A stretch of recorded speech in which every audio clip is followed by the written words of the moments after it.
So make sure you ask those questions. But before we jump into that, we want to kind of jump into some important things for all the runners who will be coming in terms of your safety when we're out there. So as we head on over, a couple of things to keep in mind is these are your safety and health and safety precautions that we have going on for this year.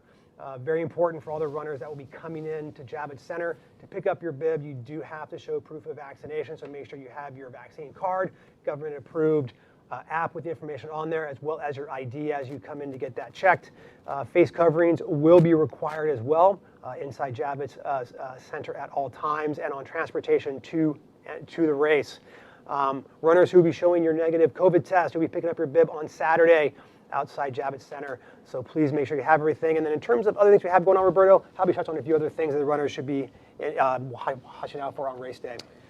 Yeah, so race day, we'll be wearing our masks, our face masks, as Coach Ben just said, to the start, and then you'll wear that till the start line. And then please, once you start the race, make sure that you take it off, but don't just discard it, put it in your pocket or carry it with you, because it's going to be probably a little bit windy on the Verrazano Bridge, and we really want to avoid having a bunch of face masks falling into the river. So as Coach Ben, we do care about the environment. It is the TCS New York City Marathon. We care about New York, and we don't want to pollute the river with a bunch of face masks. I know I'll be putting mine in my pocket. So as Coach Ben is shown here on the screen, we have an infographic of where vaccines and face coverings are going to be mandated. So you can see at the Expo, face covering is going to be everywhere except for on the course.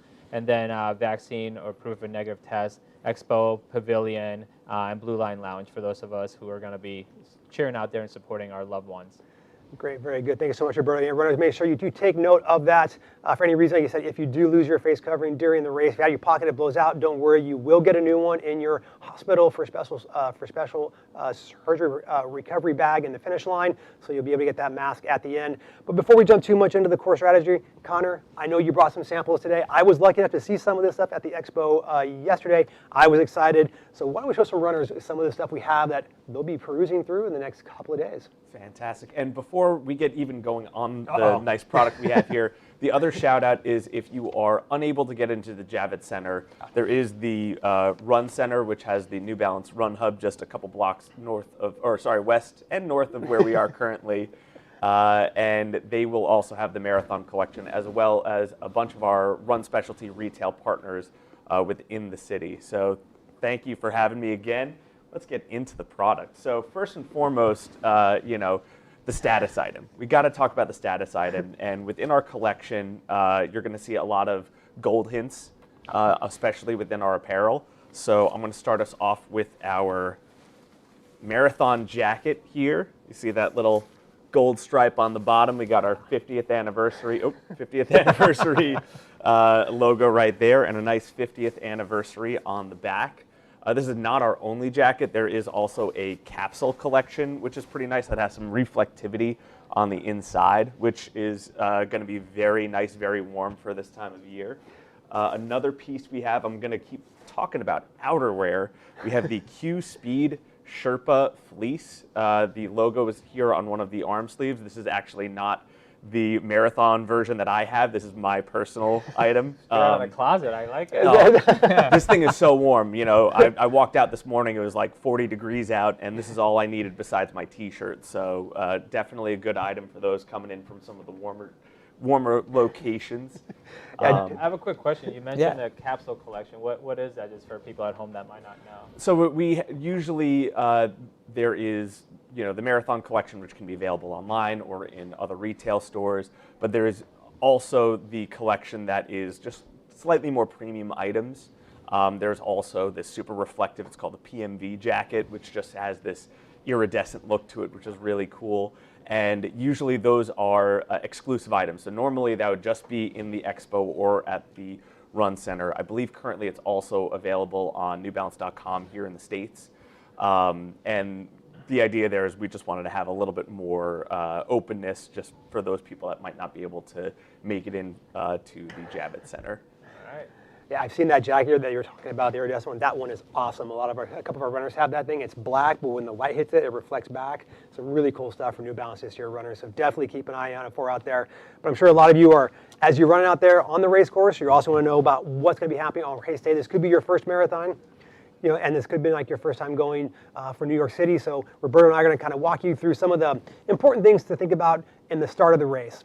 Roberto, why don't you get us kicked off here? What are some good tips for the runners as we get started out there for the race? Yeah, certainly. Welcome again for everybody watching. Let us know where you're watching from. Shout outs. But what we always say is avoid the race before the race. It's a 26.2 mile race. We're all going to be coming from different parts of the city, or some of us are different transportation, but you want to make sure that you plan accordingly. Once you picked up your bib, you'll know what wave you're in, what corral you're in, so you kind of work backwards from that, kind of the way you work backwards in your training as far as long runs, etc. So know it's like, okay, I'm starting at 9 in the morning, or I'm starting at 10:30 or 10:40, whatever time you're starting, plan accordingly and make sure that you avoid the race before the race. A lot of people try to maybe sleep in and think, hey, if I start at 10, I'm going to try to get into the Fort Wadsworth Athletes Village at like 9:30, it gives me half hour. That sounds like enough. It's like, everybody's got the same plan, maybe taking the Staten Island ferry, maybe taking an Uber, maybe running over, who knows. So make sure you give yourself enough time, avoid the race before the race, and get there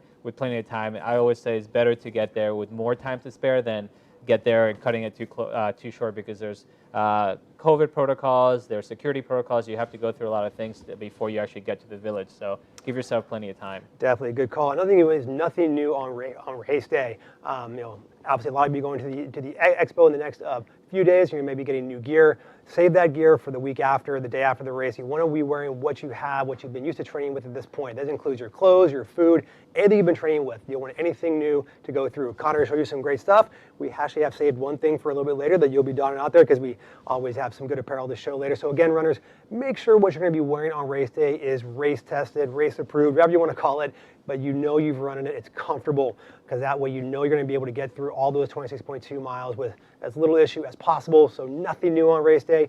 Give yourself time. Keep easy when you get there. And last but not least, Roberto, what's the run rule of thumb that every coach would tell their runner? Don't go out too fast. Yeah, that's a good one. Yeah. This year is still a massive marathon with expecting about 35 or so thousand starters. So it's a slightly smaller footprint than we typically have, but that's still a lot of runners, and there's still a lot of excitement. As you'll see soon, we start on the Verrazano Narrows Bridge, which is the highest point of the course.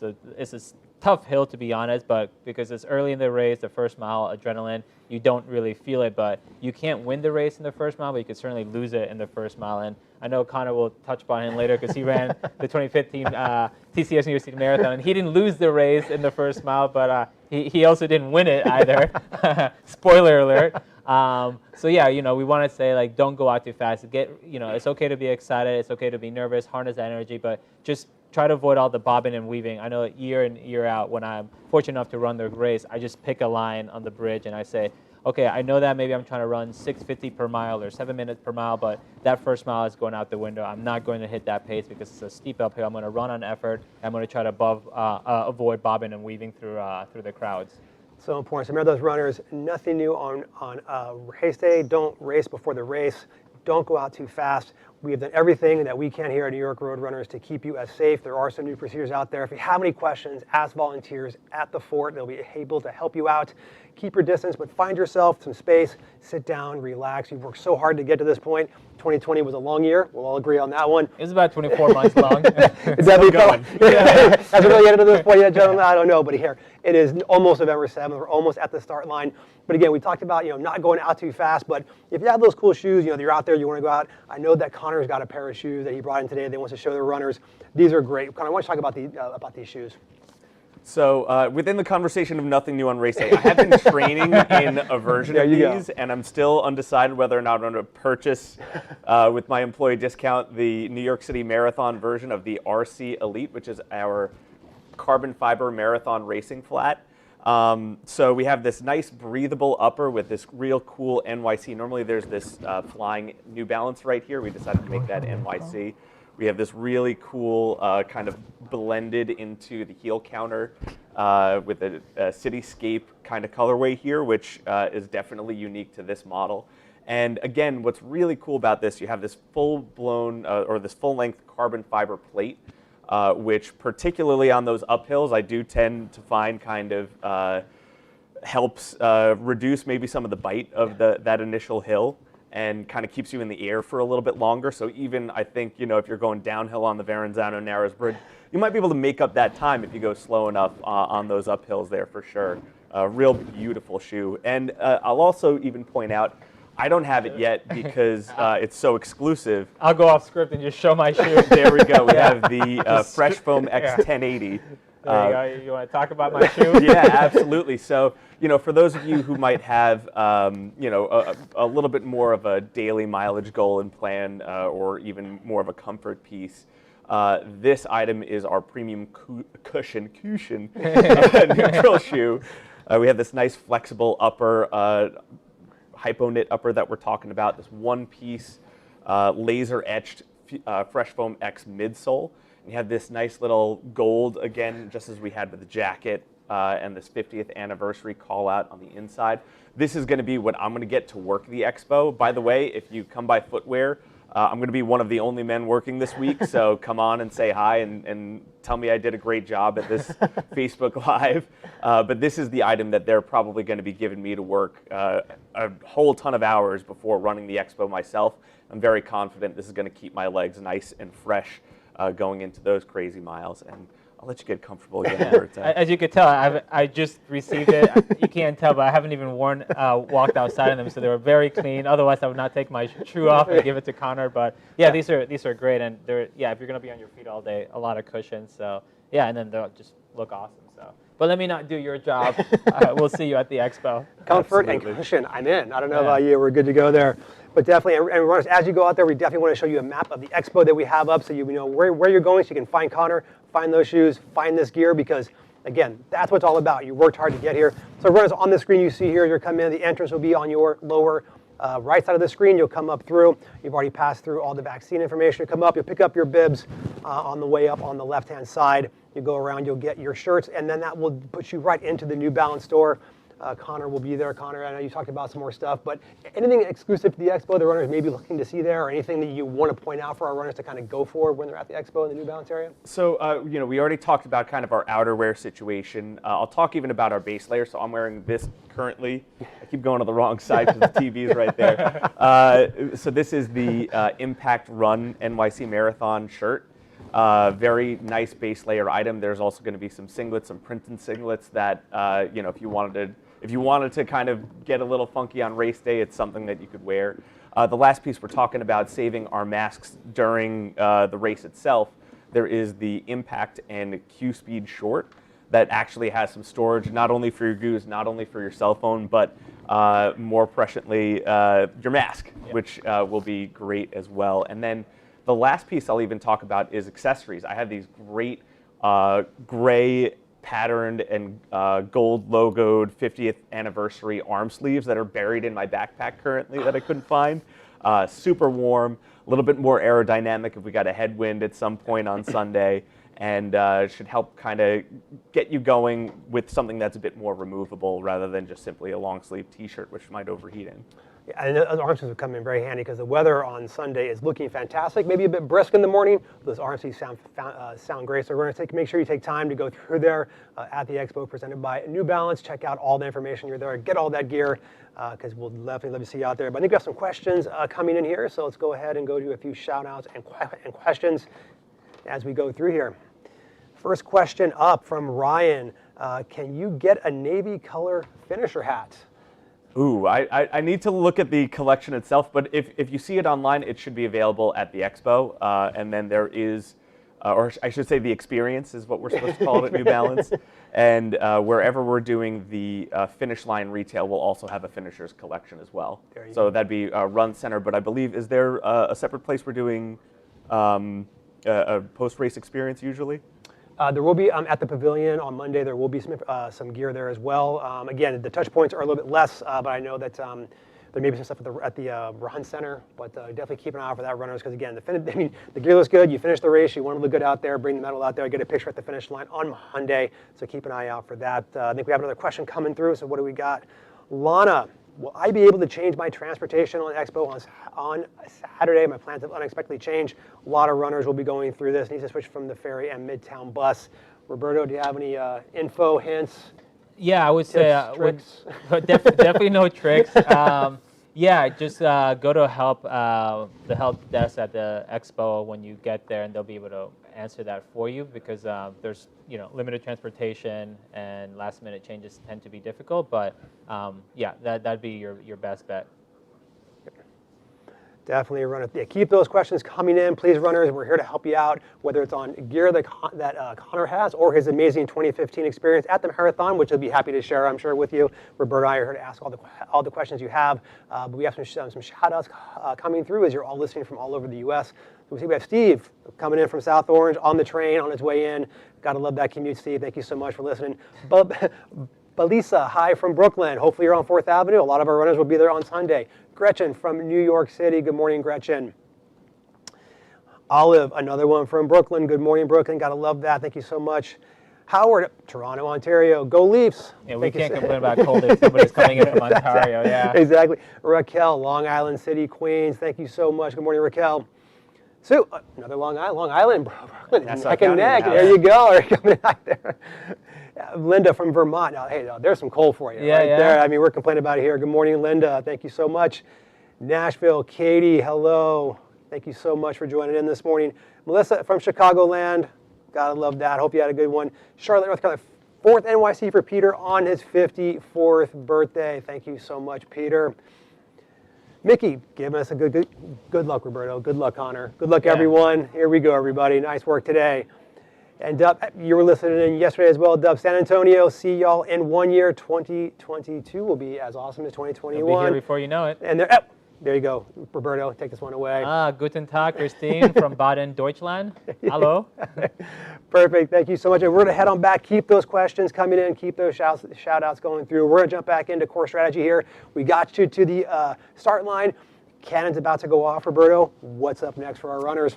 Well, like I mentioned earlier, we're starting the Verrazano Narrows Bridge, so we're going to cross all 5 boroughs or visit all 5 boroughs starting in Staten Island. And as you can kind of see on the map, this is obviously not to scale, but it is a steep climb. So again, that first mile, enjoy it, but don't worry about what your goal pace is. If you're trying to run, let's say, a 4-hour marathon, that's about 9:09 per mile. So you think I have to run 9:09 for that first mile, 9:09 for every mile. Well, what would happen is that first mile, between the amount of people you have and the steepness of the bridge, you probably run.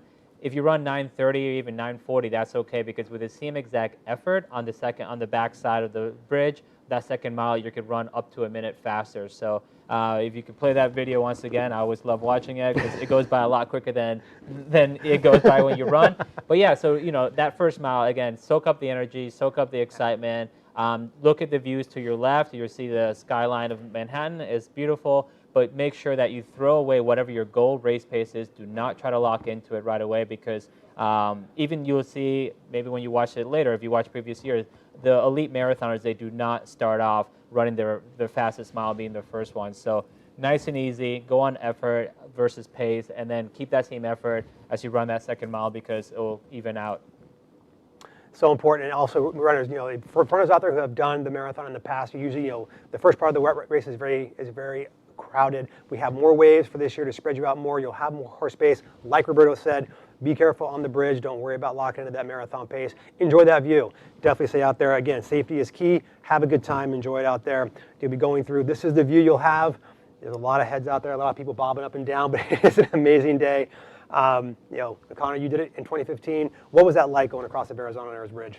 It's truly beautiful, and again with the conversation of trying to take that first mile easier, I kind of got pulled out. I was in the of course you did. I was in the sub-elite field, and a couple people thought that they could try to win the race, and they went, so I went. My tips there would be that the suspension links, as you get higher up, they get shorter and shorter and shorter, and you really should concentrate on keeping it easy, kind of listening to the swish swish of everybody else's apparel around you, which was a really cool experience. And look at even that first 10K as a warm-up, really. But until those suspension links start getting longer, again, you should really just hold it back and just enjoy the ride, I would say. Absolutely. And Roberto, we've come across the bridge, and now we've entered your second borough. Yeah, Brooklyn. And one thing I would say, Connor's going to be chiming in, also telling you what to do, but going off the experience of what he didn't do. So I like that. It's like, I got pulled out too fast. Don't go out too fast. So don't do what Connor did, but listen to Connor's advice.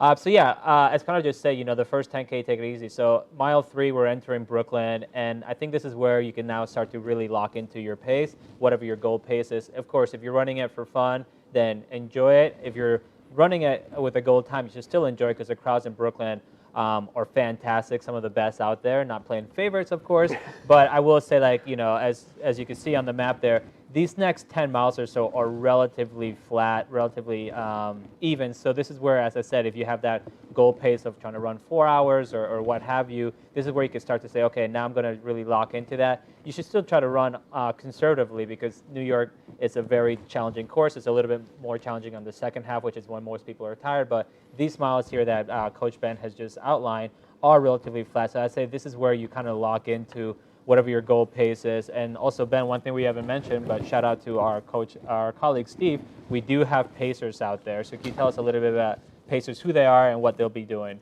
Our NYRR pace team will be out there to support you, help you along, get you along. They'll be out there with these lovely blue signs. One side will be the finish time, the back side will be the pace per mile sign. They'll be wearing blue and white striped singlet shirts out there. They'll be in the corrals. When you come to the expo, they will be there as well, so you can come by, find out what pacer may be in your corral. Pacers will not be in every corral. They'll be spread out amongst the corrals based on the pace. So again, if the pacer may be behind you or in front of you, don't worry. Look for this sign, look for that. They'll be out there. They will help guide you along. I have used them in the past myself for my own race. They know what they're doing. They're the most experienced. They're the best around. They run by effort. So even though this pace sign does say 9:43, maybe as you go up, on the Verrazano-Narrows Bridge or any of the bridges we have, they may back off the pace a little bit. As they go down, it may increase. Again, it's by effort. This is the average pace that they're going for. You follow them, pretty good chance you will come in 30 seconds under that time there, and I'm sure it's the goal that you want to be there. So again, hang on with them. They're a great group. They will guide you along the way. As Roberto said, we're going to be coming into Brooklyn on miles 3 through 7, and then mile 8 is where everyone will come through. On the screen right here, I have where our hydration stations will be throughout the course. A little bit different for this year. Miles 5, 7, and 9 will not have water or Gatorade, so please plan accordingly as you come through Brooklyn to make sure when you hit the water stations that you have enough. As you come through those aid stations, water, Gatorade will be first, water will be second. A pro tip, obviously, it's going to be crowded, so maybe try to work your way down. Don't also go to the first table. Go to tables 3, 4, 5, or 6. Get yourself some space for water and Gatorade. That way you don't have to break up your stride too much, but keep that in mind as you come through. Roberto, now we are approaching mile 8. And what happens at mile 8? Yeah, so mile 8 is 3 courses become 1. So everybody's running the 26.2 miles. It's just that some people might start in the orange, blue, or green. So those are the 3 courses. But at mile 8, around the Brooklyn Academy of Music, or BAM, the 3 courses become 1. So what I really like about this, which I think you could kind of see maybe on the next slide, is that you're running, and then if you look to your right, you suddenly see people coming from across from another avenue, and seemingly like, well, who are they? I haven't seen them for the last 6, 7, 8 miles, and they become 1. So they kind of come in, and for the rest of the course, all the runners are going to run the exact same tangents, the exact same course. So that's where the marathon also kind of gets a little bit more excited, because you suddenly are you're already running in a race, you've been running next to people for a while, and suddenly you're like, oh, hey, now I have even more friends here. But the course does, it has thinned out a little bit. We're 8 miles in, so people are settled into their pace. Those of them who have not listened well, have gone out too fast, are starting to be like, cool, 18 miles to go, all right. But those people, at this point, it's okay to, again, continue to get excited. The crowd's out there, but really hold back, because you shouldn't start feeling like you're racing until later on in the course. So, we'll hit the halfway point coming up, but that's the mathematical half point, not the physiological half point that we always like to talk about. Yeah, and I circle here on the screen, runners. You can see, if you can see it on your screen, the green jackets, that's where those water tables will be. The pace team, if you're running with them, they will point them out as they come up as well, but those lovely green jackets, they do stand out there on course. They are on both sides. Gatorade first, water will be second. So plan for that. Make sure you stay hydrated, even though the weather does look great. You still will be sweating out there. You know what your strategy is. Stick with it on race day. But as Roberto talked about, next up that we're coming through is we have mile 13. Roberto, talk them through where we are, how we're feeling, what should they expect here? We're feeling good. Feeling good? Right? If you're not feeling good at mile 13, which is the halfway point, 21 kilometers, so 13.1 miles, then you've not heeded our advice. So just please, you're listening right now, so listen to us. We've all done it. So yeah, halfway point, Pulaski Bridge. We're about to enter into our third borough of the day, Queens. So ideally at this point, you're feeling good. It's okay to feel a little bit tired because you are, halfway through. But again, this up to this point, the course has been relatively flat. The Pulaski Bridge, it's a little bit of an incline, but you're going to run that incline and any other incline on effort versus pace. So the cool thing here is like you look to your left, well, this gentleman here is looking to the right. He's actually staring at me right now, so how are you doing, sir? But if you look to your left, you have a beautiful view of, again, the Manhattan skyline, which is kind of a little bit like of a tease because you're like, I saw it in the Verrazano, and I feel like I'm closer, but it's still over there, and I'm running a different direction. But again, at the halfway point, it's just good to use it as a checkpoint. Like, okay, again, that hypothetical 4-hour marathon I'm trying to run, it's okay if I'm there at 2 hours, but it's also literally okay if I'm there at 2 hours and 2 minutes because, it's better to even split or negative split a course, especially like New York versus positive split. Positive split means you run the second part slower than the first, and usually people do that because the wheels are falling apart. Connor, what a transition. How are you at this point in 2015? Take us back. Well, first and foremost, to the negative split, positive split conversation. Yeah. Positive split is physiologically harder, but strategically much easier to achieve. Don't listen to him. He's right, but don't listen to him. Take it easy. So, when we're talking about a halfway point, Pulaski is kind of the first of the 3 mini bridges. Yep. We talk about how, to a degree, Queensboro and Verrazano can be a little intimidating because they have that higher crest. But these 3 mini ones are actually pretty sizable in themselves. So, as you're heading into that midway point, hopefully you're relaxed, but like as soon as it starts going up, even take it back a step or two further because, you're going to make it up on the downhill if you so choose. And there's so much more race to go. And there's so much, extra total vert that's going to be happening from that point on that, you really want to save it in your legs. You can't get an uphill back. So, I'm going to keep harping on that because I'm a flat lander, and I desperately need to remind myself of that. There you go. Keep that in mind, runners, but definitely keep those questions, keep those shots coming. We've hit from a distance standpoint, the halfway of our core strategy, so we're going to take a little breather there, hit a water station or two, exactly as inhale, exhale. We're feeling good. We're still smiling like the last guy on the slide. We have some questions and shout-outs coming. What do you got for us?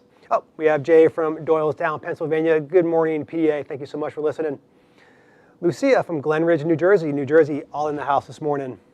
Jessica, go blue, Michigan. Got the blue jackets on. There you go. There you go, loving it. Sarah from Arkansas, first New York City. Awesome. So Sarah, you're definitely paying attention to what we're saying. I hope you're at home writing it down, pen and paper. Exactly. There'll be a quiz on Sunday. Go for it, Roberto. We got Kara, hi from Atlanta. Shikpi, White Plains, New York. Oh, Alex from Barcelona. I didn't set that one up for you. Mi paisano. Yo también soy de Barcelona. All right. We got Vicky from Arlington, Texas. You can take a couple. And Alex's sister, Alex and his sister Alexis is running. There you go. Oh, they're Hungary. Oliver, welcome. No, they're from Hungary. They're not Hungary. They're from the country. All right, well, we're not doing geography here with Connor. Thanksgiving's coming up. We got to get somebody from Turkey here, too. Yeah, we got Diana from Bay Area. Lord, they're hungry. What kind of shout out with that? And Karina from the Bronx, thank you so much for listening. It's just going off the rails. Yeah, we're going to take questions now because after the shout outs, we've just taken the time there. Thomas, Roberto, take this one away. It's all yours. Okay. I wonder, is this Thomas from group training? It could be. To be honest, no, I don't get nervous, but I get excited. When I was running professionally, I got nervous because I really, really cared about my performance, and it was live and die for my performance. But, fortunate with my role in New York Road Runners, I get to run with our runners each year, pace several different people. So I get super, super excited for their performance, but not nervous for me because it's all about, helping them. So I kind of live vicariously through their performance, and I just get really charged up by the energy of the crowd. The nervous energy that they have, and I kind of help to dissipate that as much as possible. But yeah, thank you. But I will say, if you are nervous, it's okay to be nervous. Just think about all the training that you did to get there. Focus on the good workouts that you had, the good runs, and also know that there is no such thing as an ideal build-up. Everybody, whether you're elite or citizen runner, we all have those long runs that didn't go as well as we wanted to, or those weeks that kind of don't go as great, but like you're the sum of your training. So when you're nervous, just fall back on the training that you did and the good times, and think about your why, your reason for running. Yeah. Perfect. And even if you think about it too, like you almost have to take that energy, which, if you're running a 5K, that allows you to like really blast out the first half mile, like channel that energy and channel it into taking it easy. Yeah. That's my personal advice there. Yeah. That's perfect. Yeah, another question coming here from Lucia. Do we get to meet the Pacers? People suggest going slow at the beginning. How do we keep up with Pacers? Yes, you will be able to meet the Pacers. They will be at the Expo. Our coaches and Pacers will be at a booth kind of as you head out at the very end of your journey through the experience presented by New Balance. On the way out, you'll be able to see them, talk to them. There'll be pace charts up there. You'll be able to also get pace bands to have on your wrist. There'll be miles on one side, kilometers on the others. And the Pacers, again, they are running by effort. So when they start off the race, when they'll be going over the Verrazano and Harrow's Bridge, they're going to be taking it very easy. They're going to be off, the pace that you're maybe going for. That's okay. The pacer is there to help you. The great thing about running with the pacer is that you basically sit on the shoulder. They'll do all the work. All you're there is along for the ride. I used the pacer in 28-18 when I ran, and it was perfect. It got me up into the Bronx at mile 20, and from there, I had all the energy I needed to get my race going. And we'll touch on mile 20 in a little while, but again, the pacers are there. You'll be able to meet them, talk to them about what your strategy is, grab some pace bands. That way, if they're in your corral on race day, you'll have a familiar face. Someone to smile, give a high five, and away you go. Next question up. Olive, how does the app track runners' location on the course? Roberto, you got this one? Or? Yeah, sure. I'll take a stab at it. Well, thanks for your question, and shout out to our IT. So your bib has, like a chip, and it's going by GPS. So not every mile marker, but each 5K or so, you pass a timing mat, and sometimes you'll see it, sometimes you won't, depending on how many people, are around you. But so that'll take your chart. It'll take your split, and it'll extrapolate. If you keep going at this pace, you should reach 10K at this time. When you reach 10K at whatever time, it'll adjust, and it'll just continue to extrapolate. So it'll also let you know where your loved one, friend, family, whatever, is on the course via satellite and GPS, because they are not just the timing mats, but there's a few little, I don't know how to explain it. They're like almost like little satellite dishes along the course that they kind of scan the runners as they're going through. That way, it makes sure that, I would use myself as an example, and make sure that, okay, Roberto didn't cross 5K and then jumped on the subway and then got off at 9K, and then he's got a really awesome 10K split and then did it again. Next thing you know, like, hey, I just won the 2021 TCS UC Marathon sponsored by the Metro card. So, R.I.P. Rosie Ruiz. yeah. I wasn't going to name names, but yeah, so that's kind of how it tracks the runner, and it continues to extrapolate and say, like, but the good thing is also adjust. And the last thing I'll say to that, and we'll cover when we get to the 27th mile, is that you will be able to track your runner, and it will not only let you know their projected finish time, but it'll let you know when they cross the finish line. That way, when you make your plans of where to meet, you'll know approximately when they've crossed the finish line and how much more time beyond that you should expect before they're completely out of the marathon finish line, finish shoot, and everything. Definitely. So coming up, got some questions. Connor, are you ready? Here we have some gear questions. Yep, here we go.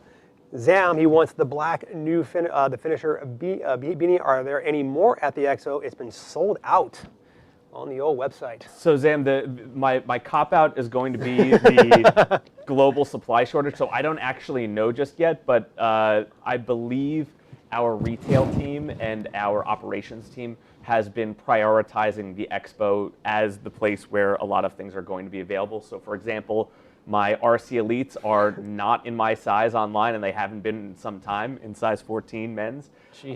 Yeah, that's a whole problem. You wonder why. But I fully expect that to be at the Expo. So short answer, I don't know. Long answer, hopefully, probably.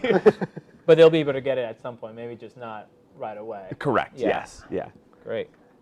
Here we go. And then Christine, can we get the finisher added to our 50th anniversary gear that we've already purchased? I don't know the answer to that. I mean, I'm guessing Christine, maybe she bought some jackets or some gear before, looking to maybe get some information put on there afterward, or is there a way to get that done? Like screen printed? Yeah. So the regular marathon collection and the finishers collection are two separate entities.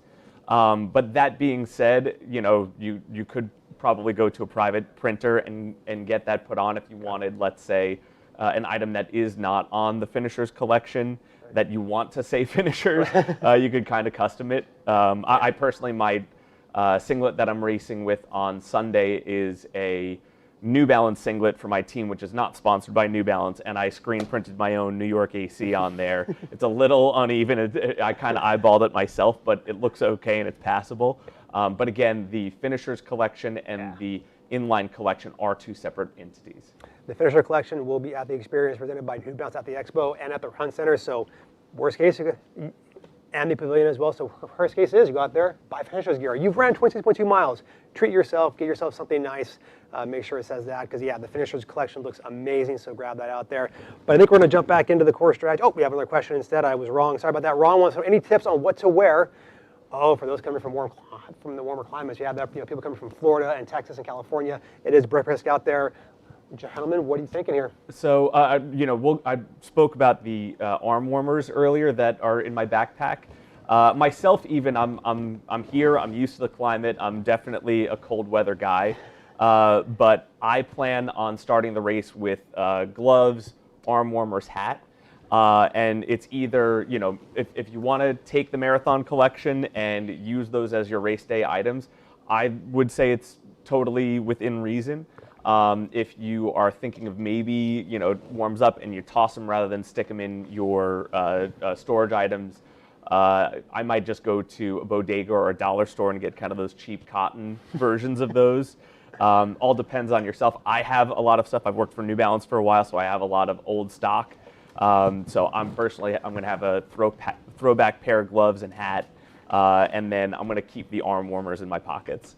Yeah, smart. Yeah, I would just say definitely layer up, whether you're like Connor, used to the weather, or you're coming from warmer climates, because you could always take things off, but you can't put things on that you don't have. So you're going to be standing around at the start line waiting to start. It'll be a little bit chilly. The first couple miles just might still be chilly, but eventually we all kind of get into our stride, pun intended, and then just start to feel a little bit more warmed up. So like Connor said, you could start to peel off layers. And I know each year, I guess I support my local bodega or whatever, but I go out and buy things that I don't mind discarding, because I really like these jackets and the arm sleeves, arm warmers that I'm going to steal from Connor later. So I don't want to just wear it for 2 miles and then toss it. But you do see a lot of gear on the course. I always joke around that if I started the marathon on mile 1 to mile 26 with like an empty bag, I would be able to finish with a completely new outfit. I mean, one year I saw I saw Apple Watch, I saw AirPods. I mean, I've seen everything out there. So. And I almost got through a Facebook Live without mentioning a lightweight packable jacket, which is a personal cardinal sin. Yeah. At the Expo, part of the marathon collection, there is a jacket that packs up into its own pocket and has a belt and kind of acts as a fanny pack.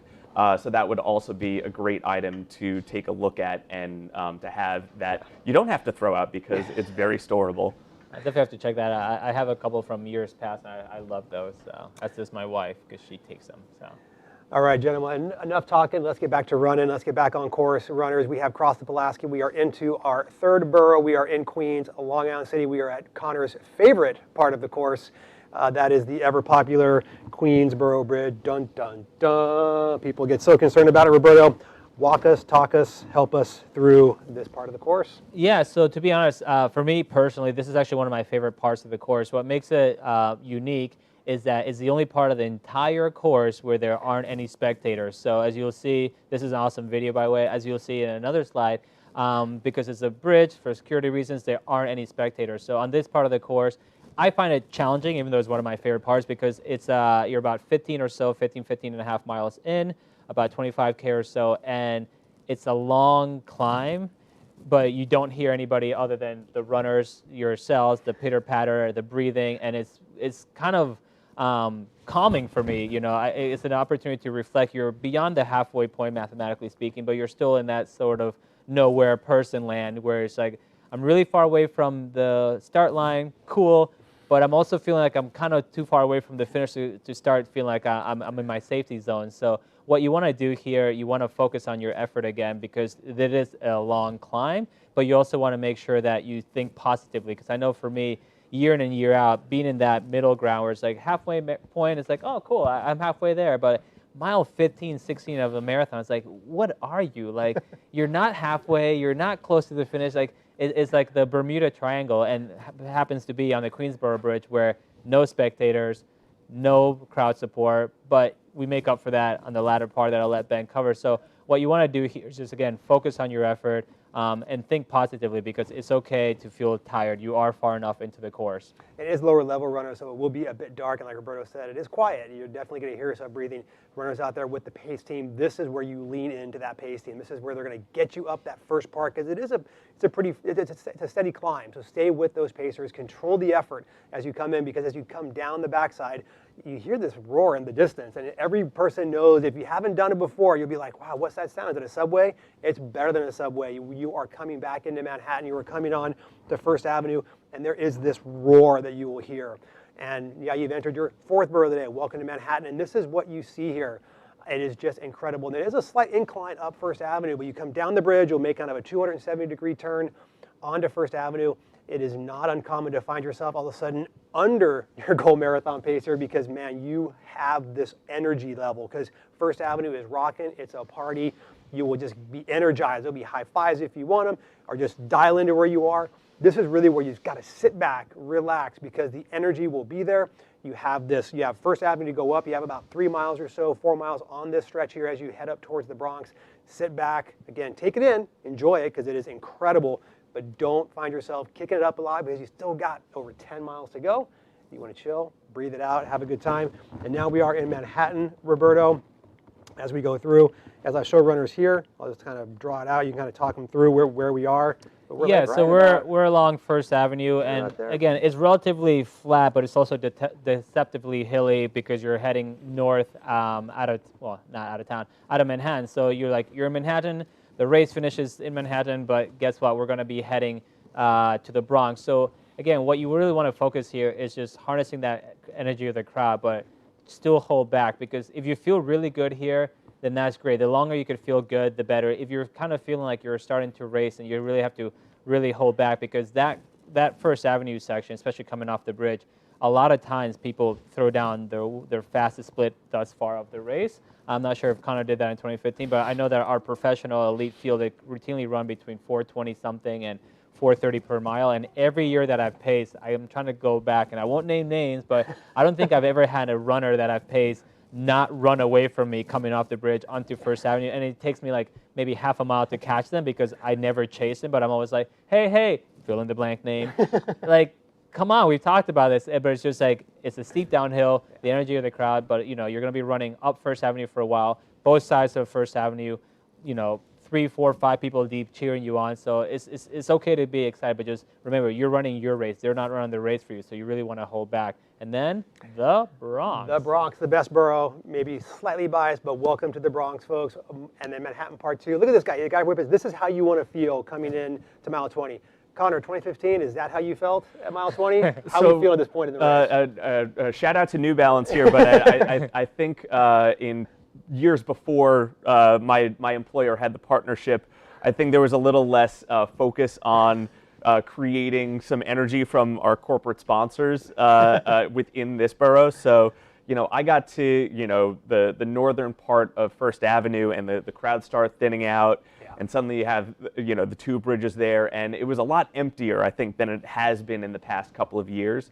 So, now there's a little extra energy to kind of help bring you through. But, through this, up to this point, and even like for me, up until even Central Park, all you can do is lose here. How positive. Yeah. We say that a marathon is a 20-mile warm-up with a 10K race. At New York, I say it's like 23 5K. So, take those high fives, grab that Coreside beer if you're comfortable with that.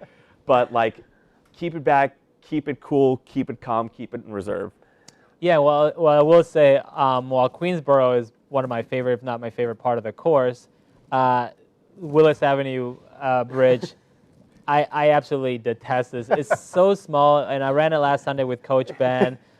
It's so small, so short, but it seems like so steep, and you're about to come into mile 20, which is, if you've never run a marathon before, but you might have heard about it, this is where the wall lives. There is no wall. I'm not trying to be like the Matrix or Neo here, but there is a metaphorical wall where, you know, maybe glycogen depletion, energy stores are running low, but that happens because of improper fueling and also improper pacing. So if you pace yourself well, as we've been hammering all along, and you already have your hydration and nutrition plan, which you've been perfecting throughout the last several weeks or months through your long runs, then you should be okay. And it's also, again, it's about pacing yourself well, because mile 20 in the Bronx, it's awesome. Yeah, New Balance is there. There's usually a DJ, music. That, you know, the Bronx really comes out, and as they say, they show up for you. We're only there for about a mile. It's a couple of turns, and we're out of the Bronx, but it's a great experience. And you also know that mile 20, as I was alluding to earlier, this is what you should treat as your halfway point. As Connor just said, a 20-mile run with a 5 or 10K race.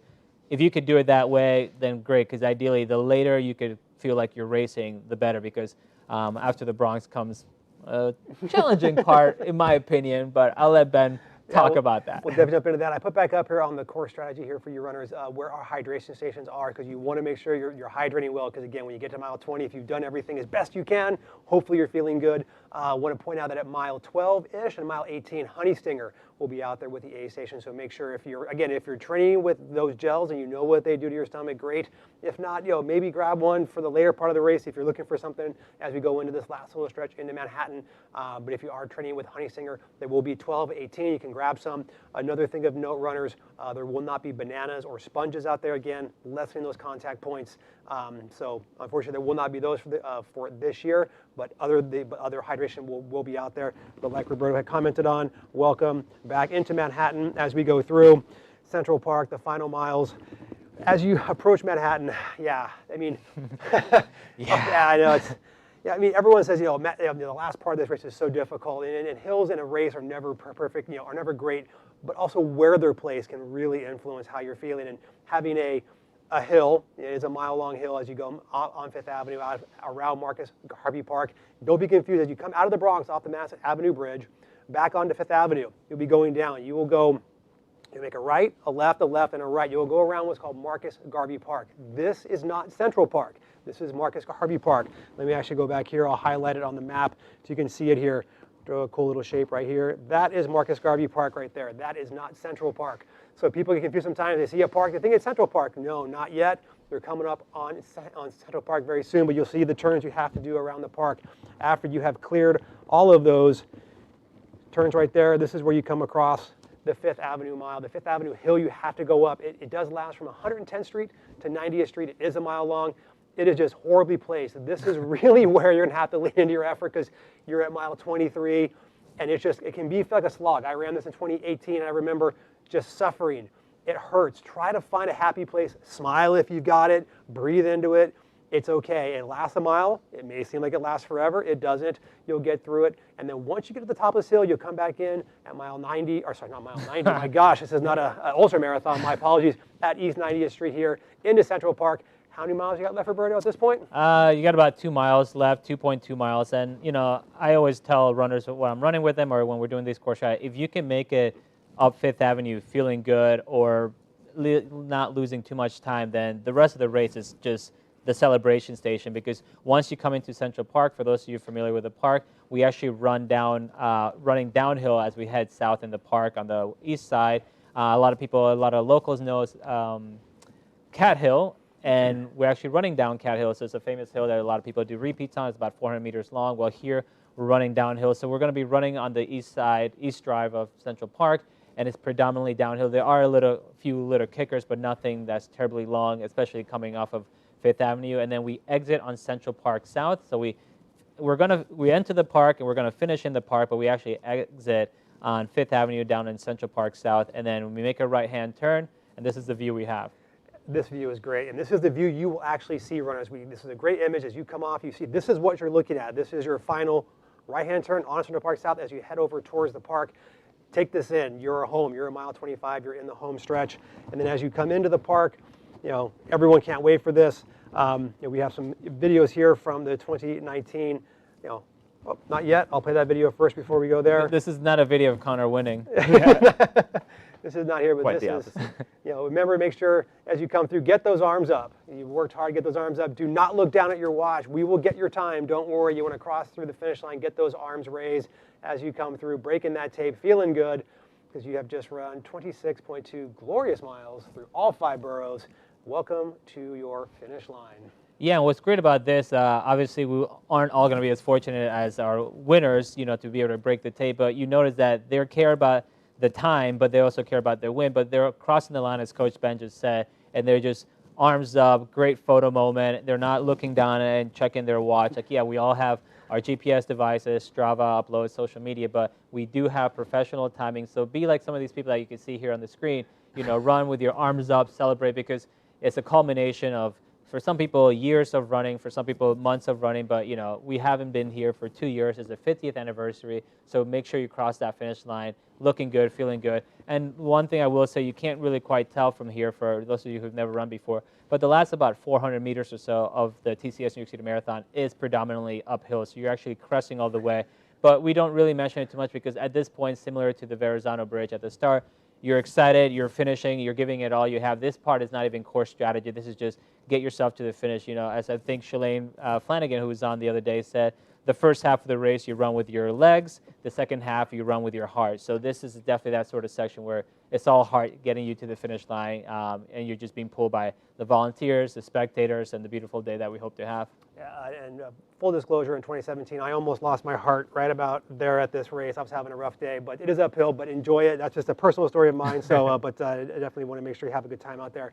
But after you finish the race, keep in mind, again, if you have kept your face covering with you, great, put that back on. If not, as I said before, in your recover bag, presented by Hospital for Special Surgery, you will get a face mask. Your medal will be in the bag as well. The volunteers will not be putting your medal on. Again, for runners who have done this race in the past, it's probably one of the best experiences. I remember 2018, the volunteer I knew, and they put the medal around your neck, and it definitely is a great experience. But again, limiting touch points, your medal will be in your bag.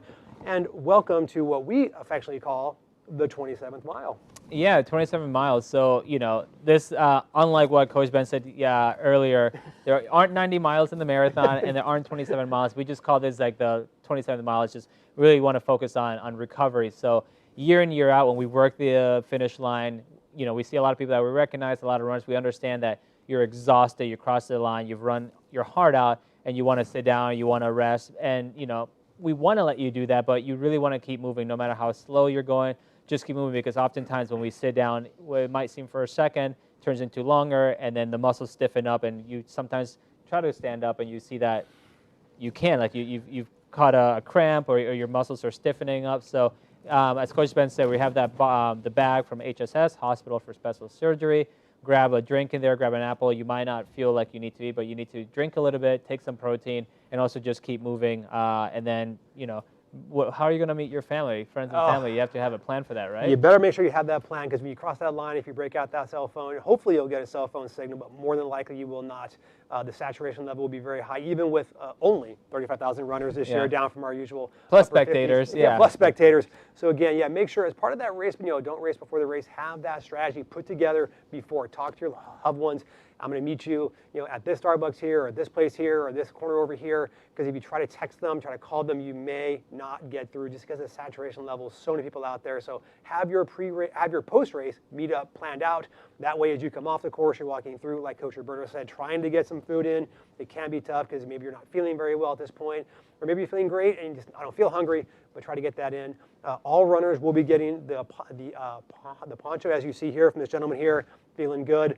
And then runners who do also have done the pre-race bag check, your bags will be in this area as well, so keep an eye out for that. And as you make your way down through Central Park South, you'll be heading into the exit area to go through, but you'll be feeling like this guy here. But make that plan, get going what you have, because at this point you've run 26.2 miles. There's no reason to walk another 4 or 5 miles trying to find your loved ones, because you're going to want to sit down very quick and go through. And here is the map that we have of our zone. That blue area is the frozen zone. Only racers will be allowed in that area. And then right down here in the bottom part here, this is where your families will be as you come out. Again, this will be a very crowded area, so try to have your mapped out area before you go through. Any parting tips? ideas? Just to close it out with Connor, anything else our runners should know? And also, how was your experience in 2015 versus what you were hoping to have experienced in 2021? Well, so I'll go to the latter question first. So both New York City marathons, I happen to be working within this industry, so I was working full-time before said marathon. Yeah. I was definitely a much fitter athlete back then, but my race plan didn't go as well as I thought it would. So my A goal, or my double A goal, is to get revenge on myself from 2015. Okay. Fingers crossed, we'll see. I would say, one more piece for the post-race. First and foremost, if you can, avoid Columbus Circle, because not only will there be people trying to meet up with their family members, but they're going to be spectators. It's definitely a choke point. It is right on the course. So if you're that one block further west from, what is that? What's the street? Is that 8th? From Broadway, 8th, 9th. 8th, yeah. So if you're on basically 9th, that's going to be a little easier to go north-south. And then the other piece would be, if you are alone, if you don't have a non-marathoner supporting you, do not sit down. Do not, if you're on the subway and you're going to meet somebody, don't sit down, because you might not be able to get back up. That would be the end of it. Oh, actually, almost the end of it. I've been saying, hold it back, hold it back, hold it back. I was coaching my sister through the 2017 marathon. She was just running to finish. We weren't sure totally what her goal time would be. And I basically told her to just keep it back until you hit mile 25. And if you feel good at mile 25, that's when you could take the energy. And that's when you could just, if you do have the energy, if you haven't hit the wall, or if you're roughly good enough, you could steal so much time in that last 2 kilometers. My sister stole about 1.5 minutes in her last mile and ended up nabbing a Boston qualifier by about 30 seconds. So right. that's my goal. I'm like, can I race like my sister who I coached? Nice. Maybe she had a good coach. I don't know. Yeah, probably not. That's the tip of the day right there, runners. Nab that time in the end, at the end of the race. Before we go, we have questions pouring in, so here we go. Let's get ready. Hit us up.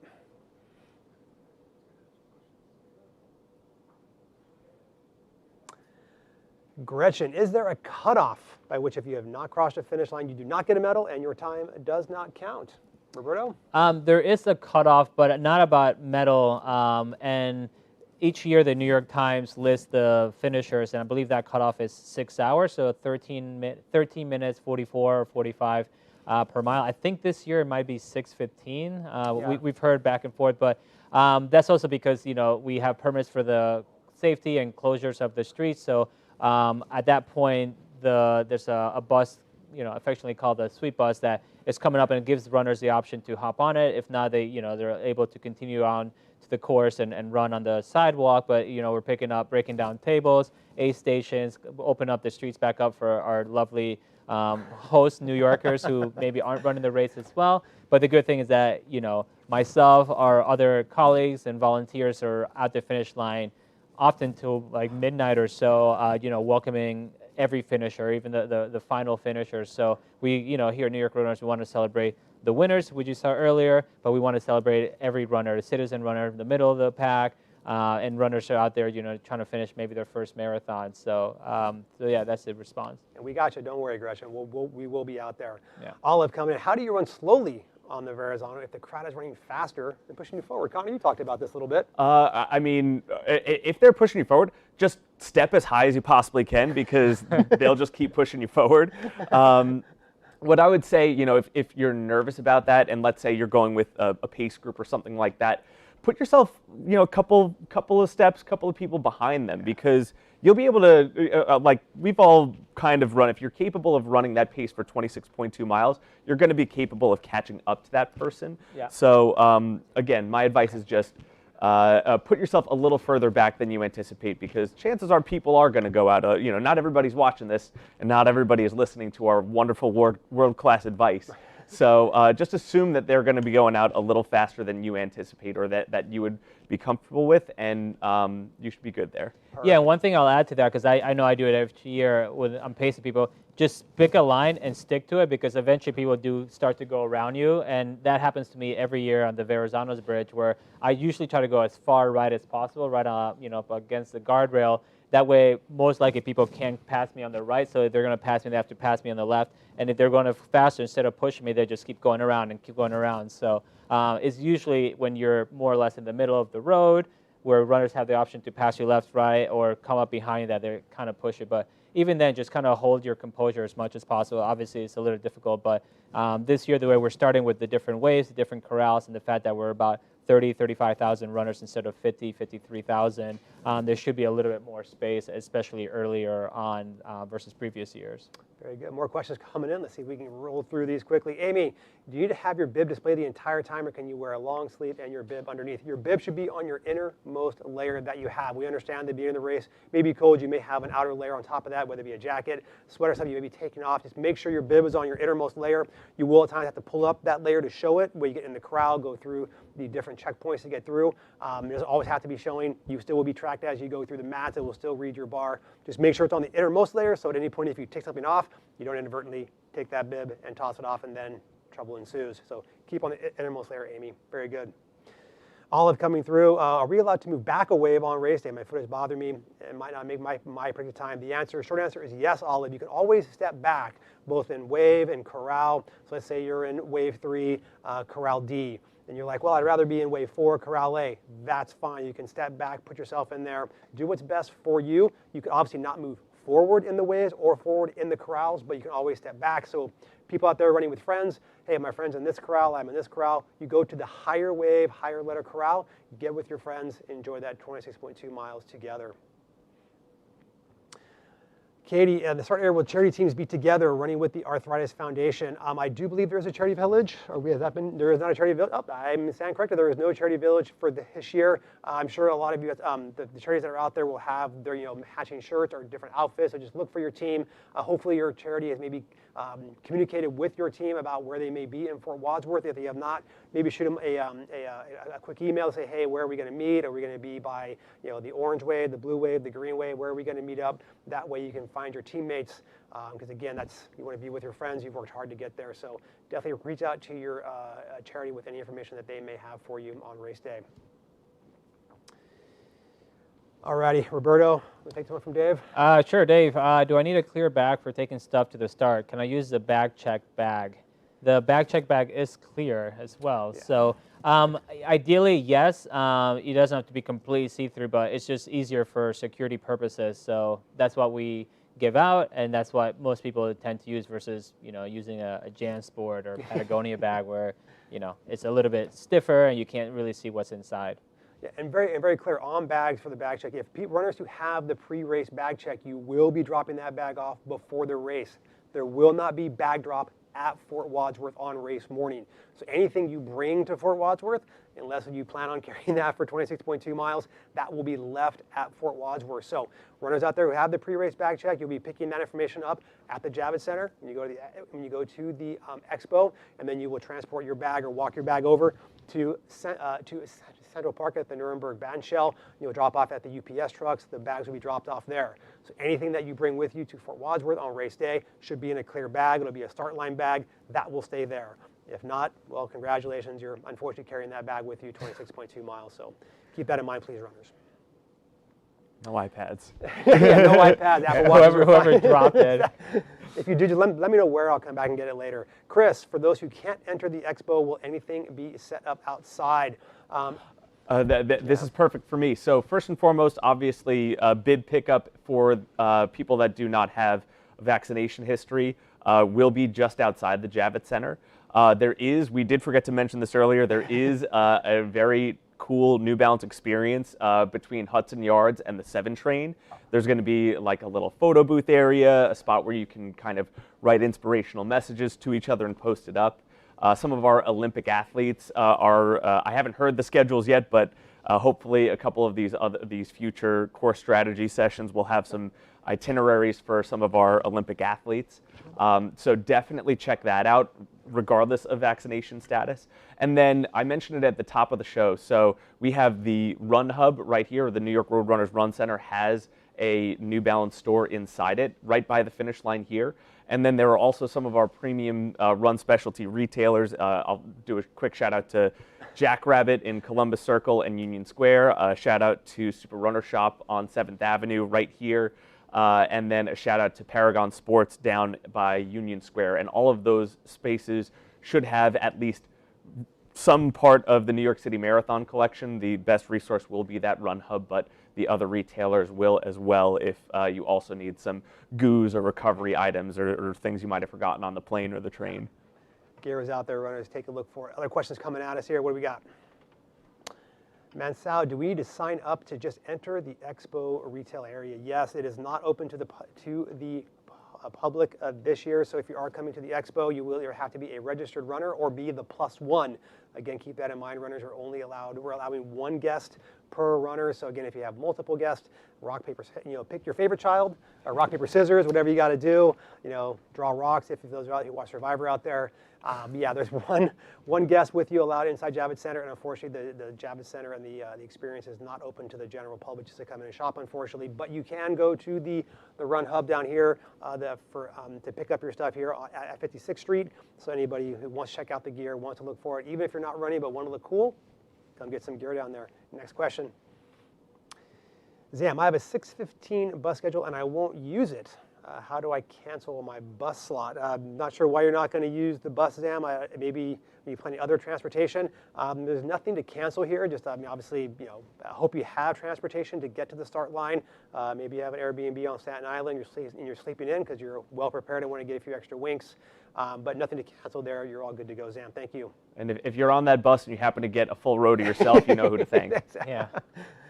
Samantha, hey Roberto, what do you think about this one? Is it 8:15 ferry too late for 11:20 start? You talked about being there nice and early. I would say that's right on the cusp because the ferry, 8:15 ferry, you might not get on it first of all, so you want to make sure that you budget for that. But I would say that's right around the threshold. It's 3 hours before the start, so you're going to factor from 8:15 about an hour to get to the start. So maybe 9:15 still gives you 2 hours. So I would say that's the threshold. Don't go any later. And if you could go a little earlier, again, I prefer to have more time to kill at the village, start village, than get there, rushing just because, avoid the race before the race. But 8:15, I would say that's mathematically like the threshold of where you should be. The time goes by fast, runners. Don't find yourself underprepared. Go early, find a place to sit down, bring something warm, something to read, hang out, relax, get a second breakfast, just chill out. Next question up for us.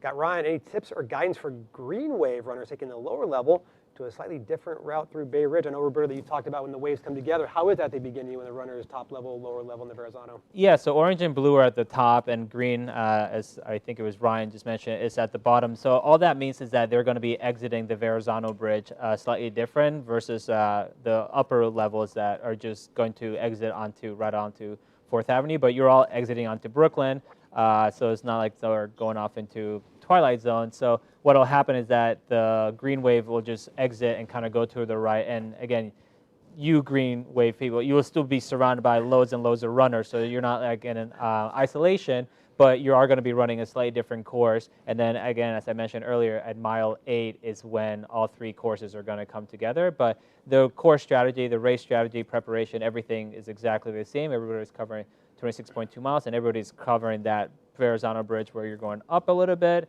or a lot, and then you're going down a lot. So I wouldn't treat it any differently than maybe your friends or family that might be running in some of the other waves. All 3 waves run the same 26.2 miles, so you're all good there. Next question up for us, Christina. I downloaded the TCS New York City Marathon app. Thank you very much for getting the app, and I can't find my runner information. If you're coming in to pick up your information, you can stop by the runner services team. Hopefully someone from IT is there. You can also email help@nyrr.org if your information is not showing up. But those would be your 2 touch points to go through to get that resolved. But yeah, when you're picking up your bib at the Expo, swing by the runner services desk there. Talk to them. Maybe someone on IT can swing in and give you a quick hand with that. But hopefully they can get you sorted out because you definitely want your friends and family to be able to know where you are at every 5K and most importantly in mile 27. Pat, are there lights at the finish line with a 4:15 sunset and a light corral start? Connor's giving the head nod over there. 4:45 sunset. 40, yeah, I know. It's really, We didn't talk about daylight savings, actually, so. Abolish daylight savings. Come on. Yeah. Minus the early wake-up time on Sunday. But so I'll talk about an experience I had a couple of years ago. Actually, the current manager of the Run Hub worked the Expo as an apparel runner, the hardest job you could have working at the New Balance Experience. And off of very little training, did do the marathon. He cracked 8 hours. And Central Park, I remember that, yeah, 24/7, 365. Central Park is lit up like a Christmas tree. So at least in that neck of the woods, you're going to be great. And then otherwise, you're in, the city that never sleeps. So you should be able to see everything going around. It should be a pretty manageable experience, I would say. You'll be good. Well, you'll be safe. Again, safety is one of the keys for New York road runners, our race, and especially the TCS New York City Marathon. We got you covered, no worries. Next question coming up. Olive, where will you get your medal? At the start line or at the finish line these days, Roberto? Where are we getting medals out this year? You'll get your medal at the finish line, as Coach Ben said earlier. And unlike previous years, if you've run it or have heard about it, instead of having a volunteer hand it to you, put it over your neck, it'll actually be in the bag that you'll be getting from HSS Hospital for Special Surgery. So look for it in there. You won't be missing it out. It'll be in there for sure. And that's the finisher's poncho too, right? I don't have to run with that on over my head. No, that'll be very warm. Next question up. Home to run. I'm worried about losing my bib at the start finish if I can't keep my bag, but if I wear it before I leave, will it get too wrinkled? You know what? I'm all for affixing the bib the night before. I like to have all of my stuff laid out. I mean, I'm the kind of guy, I quite do a flat runner. It's more like a kind of flat-ish, wrinkly, laid in the corner kind of runner, but everything is affixed to what I'm going to wear. I want my race day clothes out, trying to get all those things done. Don't race before the race. If it gets a little bit wrinkled up, it's okay. It's still going to habit your times as you go through the checkpoints. You're going to be running for 26.2 miles on it. Water, Gatorade, goo, sweat. It's going to be through the ringer when you're all done. We all like to keep ourselves nice and fresh when we first start, but I would recommend pin it to yourself because, yeah, you don't want to all of a sudden find yourself in the start corral and realize that your bib is sitting outside somewhere and you have to go trace it down. Affix it to your innermost layer as soon as you can and get that done. Got the next question up. Anik. Is this the Anik? I mean, we only know one Anik, so if it isn't her. I know you mentioned we can move to a slower wave, but can't we move colors? I'm orange. My friends are green. Are you allowed to move between the corral colors? No, you're not allowed to move between the corral colors. You can move back in a wave, but not color, especially because some people might try to move down from upper bridge to the lower bridge. But Vice versa. Yeah, or vice versa. But thank you, Anik. Thank you, Anik, for that. It has to be our Anik. Victor, will pre-filled water bottles be allowed in the starting area? I do believe that pre-filled water bottles will be allowed. There will be areas to refill those bottles as well. And also for runners out there, there is nothing over the shoulder. We did not touch upon this earlier. No over-the-shoulder hydration vest will be allowed not only in the village but on course, but you can't have the waist hydration when you're out there. So if you're bringing something to have with you, if the waist belt's there and your water's in there, you can drink that and then refill them. And I do believe on course, are there going to be refillable areas, John, on course, I believe? Yeah, so even when you're out on course, if you don't want to grab the cups, you prefer to refill your own water bottles that are out there, there will be areas where you can refill your own water bottle. You have to stop, obviously, to do that. But again, limiting the touch points or trying to give as runners as much access to the liquid as they need. Next question up. Probably from one of our YouTube listeners. During the race, do all stations offer Gatorade and or salt tablets? Is it only specific ones? Gatorade will be at all the water stations that we have. It will be first, so you have Gatorade first, water after that. I do not believe we have salt tablets on course, so if you do have been training with those, pack those in maybe in a Ziploc bag. Okay, at the medical stations, I just heard in my ear, at the medical stations, we will have salt tablets if you need those. Medical stations are every mile after you cross over the bridge. Hopefully you won't need to stop for medical reasons when you're out there, but they will be out there at all of them, and salt tablets will be available to runners. Thank you very much for that information. And last thing, as Coach Ben said, regardless, miles 5, 7, and 9, there won't be a station, so just plan accordingly. Yeah, very good. Thank you, Roberto. Elena, which gels will be given out during the course, on course for the Honey Stingers? There's 4 different flavors, and they escape me right now. Can we come back to that question and get that? Well, she's asking a Honey Stinger, so yeah, it will be Honey Stinger. What gels will be given out during the? Yeah, there will be at 12 and 18, Honey Stinger will be out there. There'll be 4 flavors out there. I know one is like strawberry kiwi. I think one is vanilla. The other 2. Yeah, one will have caffeine. Usually if it's a chocolate one, that tends to have the caffeine in it. So maybe if you're not sure, obviously you're grabbing whatever, maybe grab 3 or 4 just to make sure whenever you don't need, stuff in your pockets. Try not to throw them on the ground if you can. Try to be environmentally conscious as best you can, runners. But Honey Stinger, 12 and 18, if you need those, they will be out there. Stacy, is there a map of the water station locations? Actually, if John wants to bring up the course strategy, I can kind of show you that real quickly here on the map. There we go, all the little dots that you see coming through there, as Roberto had just mentioned again, runners, miles 5, 7, and 9. So you see these larger gaps here in Brooklyn. Here you see the larger gap there. That's where a water station will not be. So again, when you're in Brooklyn early, plan out that well. Maybe grab a little extra water if you need that. Obviously, it's early in the race. Hopefully, you're well hydrated before you get started. Once you make the turn at mile 8 and you come up on mile 9 in through Brooklyn, every mile thereafter, you will have your aid stations, or the hydration will be there on the race course from mile 9 on. This map is also in the app, so if you have the app downloaded, check it out in there. But it's all going to be on there for you runners, so mile 9 on, you're all good to go. Andrew, will there be a bio-freeze station? There will not be bio-freeze on the course this year, unfortunately. So sorry about that one. So if you need that in the race, maybe pack it in with yourself before you go. If you find yourself maybe needing that at the aforementioned mile 20 or somewhere up on First Avenue, if you need to kind of take a quick shot of that to help those muscles out. So Queep, will family be able to use Central Park to see us in Central Park running to the finish line, Roberto? It really depends where they are. Obviously, if they've bought tickets for the Blue Line Lounge, then yes.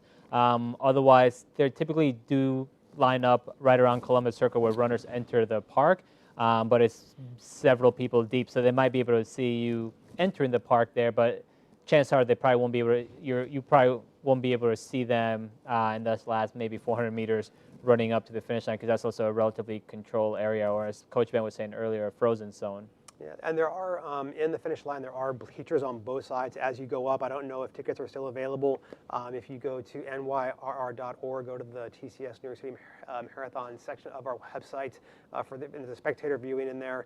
On Eventbrite, we do have, if there are bleacher seats still available for purchase, you can buy those. That way you can be kind of close to the finishing area and watch your coming through. But if not, find yourself, there's plenty of other viewing spots close to Central Park.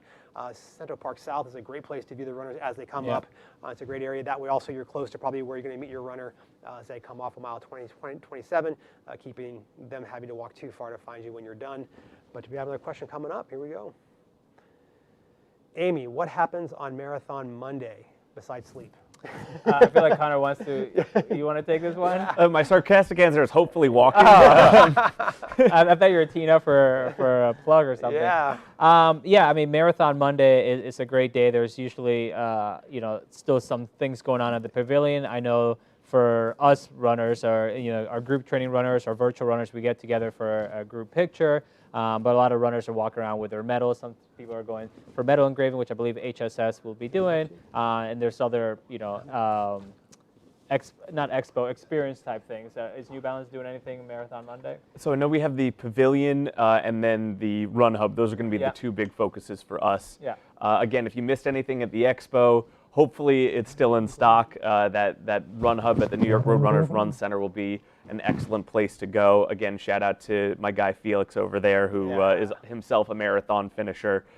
So please come and check us out. If I'm walking, I'll hopefully be able to be there and help out. But hopefully I'm watching my kids, who I'm not going to see for a couple of days. Yeah, likewise. But yeah, so Marathon Monday, most people are usually coming back to the finish line, taking photos with their friends and family with their finishers' medals, and maybe dressed out in some of the attire that they've actually purchased that they didn't run in because they hadn't, nothing new on race day. So yeah, it's just a day to celebrate, and a lot of people are gathering around Sheep's Meadow, around the pavilion, around the finish line. Get that medal engraved too when you're out there. Runners will be on site at the pavilion to have your medal engraved. You want to get that time on there, get your name on there. That way, when you look at the one side, if you have the medal, is gorgeous. Backside, got your name, your time on it. We got some more questions. They got a lot of questions out there. Runners, keep them coming in. We're here as long as we can. Got a new runner here. Do you recommend going faster in the beginning or the second half, or steady for most of the course. I think, Connor, you touched on this a little bit earlier about making sure that you don't go out too fast. You know, the distance, it's the race itself, it's not about going fast, it's about not slowing down. So, you know, in a perfect world, we just, you know, whatever your goal time is, you just go out and you just stay at it for as long as the course is. Depending on, you know, your training, mileage, you know, how confident you're feeling, I would always recommend trying a negative split over a positive split. I mentioned it earlier, it is strategically easier to do a positive split, but it is physiologically harder because you've wasted a lot of energy and you now have to just suffer the consequences of going too hard. Yeah, we've all suffered that for sure. Another question's coming at us here. Question, do we just have to show our bib number to board the ferry, or is there some other proof that we need? Yeah, they will be checking the Midtown bus of the ferry. You will have to show your bib. That is how you're allowed onto the transportation. That is specific to the marathon. So again, have it on there. There'll be volunteers asking if I have to pick up your jacket, your sweater, whatever it is, to show that bib. That's what they're looking for to have you get on there. So please have that bib affixed to your innermost layer to show that as needed to get on the transportation. But Lisa, I will have one of the later runners to come in. Recommendations will say motivated when it gets dark and the crowds are depleting. You've worked so hard to get here, just enjoy it. I mean, it's tough. I mean, it's for anybody, I don't know if you start early or start late. I mean, you're out there, everyone's covering 26.2 miles. You're not going to be alone. That's the beauty of this race, is you're always going to have some friends around you. You'll make new friends when you're out there. The crowd support will go on late into the day. You know, and again, you're going to get the medal in there, the final finisher. I mean, the finish line, when it gets dark, they light it up. It's pretty cool. I was out there a couple years ago. You're going to hear the music coming in. When you're on Central Park South come in, you'll hear the music. You'll see the lights. There'll be plenty of things out there. We all kind of hit our own dark moments, even when the sun is still up. We've all hit our dark moments out there on the race. So don't worry, Lisa. You will not be alone. Plenty of crowd support. Smile. It always feels good. You worked hard to get there. Welcome to your race day. Artful Dodger. Of course, the Dodgers have won the World Series this year. We won't go there right now. I don't follow baseball. I have no idea what's going on. How can I find what paces are in my corral? The pacers will be, I think, even maybe on the app as well. But I know if you're going to the Expo, there will be signage up there to let you know what corrals the pacers will be in. They are pre-assigned. Again, even if the pacer is not in your specific corral, don't worry. There'll be ones around. They have these huge lollipop signs, so they'll be standing out very much in the corrals before they are. And I showed you the pace sign before. It is unfortunately dropped on the ground, and I can't get down and get it, unfortunately. But they'll be out there with the pace signs. Let me get that for you. Oh, thank you. It's a full service team here. Exactly. So again, this is what they'll be carrying, and then they have bigger ones that are like huge that you'll see when they're out there. They're wearing blue and white, like hoops. If you're a Celtic fan out there, you know what that is. The hoops will be out there, but they're blue and white, not green and white. But the Pacers will be out there, and then at the Expo there'll be a chart to show you where they're in the corrals. Sabelle, is there a cost for metal engraving? Yes, there is. It'll be $27 to get that metal engraved at the pavilion on Marathon Monday. Money well spent. I get every single one of mine done, even if my time is not what I hope for. Because again, it is a memory, whether good, bad, or indifferent. So definitely get that metal engraved, runners. Ben, I'm asking questions of myself now. Yeah, what is it, Ben? What do you want to know? Exactly. So meta. Yeah. I want to know. Do Pacers stop for water? The Pacers will not stop. What they will do, they will use these handy dandy little signs. They may point to where water's coming up. So they'll be running with their thing, and they'll point water coming up here, over here, and over here. The Pacers will run through the water stations. You are free to do what you need to do. The Pacers will not stop to go through. They will point them out. Obviously, again, like Connor had said, it's okay if a pacer gets a little bit in front of you. They're not going to, be blowing the doors off. They're running even efforts out there. So it may take you, a half a mile or a mile to kind of work yourself back into where they are. It's a few seconds behind. If you do choose to stop, relax. It's okay. You'll get back up there soon enough. And runners, that is all we have for today's first core strategy of the 2021 TCS New York City Marathon, the 50th running of this amazing race. Connor Shelley, thank you so much. Any final words for our runners? What to look for, what to pick up, what gear they want to get at the experience? Well, if you tuned in, again, come over to the footwear section. I'm working most hours of most days and look forward to hearing again how wonderful of a job we did. And if you're tuning in tomorrow, we're going to have one of two of my colleagues also on Saturday coming in here. And hopefully you get a little bit more entertainment out of them than you did from me. Well, with that mustache, I think you did pretty well. So, yeah. It's race week. I got my first haircut in 4 months. I'm aerodynamic, but I got the spoiler to keep me grounded. You know, All right. it's great. It's not street legal, but yeah. Thank you so much, Connor. New Balance. Thank you to Coach Ben, and thank you for everybody out there watching. And I'm excited. What about you, Ben? Any last words? This is fantastic, runners. I mean, we have worked so hard to get here. Behind the scenes, this team, this organization has done so much to get us back here. Looking forward to today, tomorrow, Saturday, Sunday, Monday. It seems like it's going to be an amazing 5 days. Runners, thank you so much for joining. If you liked hearing Coach Roberto and myself, we're back at noon to do it all over again because that's what we do. We have so much fun. Again, Thursday, Friday, and Saturday at 9, noon, and 6. So 9 a.m., noon, and 6 p.m. We were doing our course strategy sessions here live with all of you. Please join us if you have any more questions out there. Again, Roberto and I will be back at noon to do it all over again. But runners, thank you so much. Breathe, relax. We'll see you either on the course strategy, at the Expo. Exhale. Thank you so much for joining. Have a great day.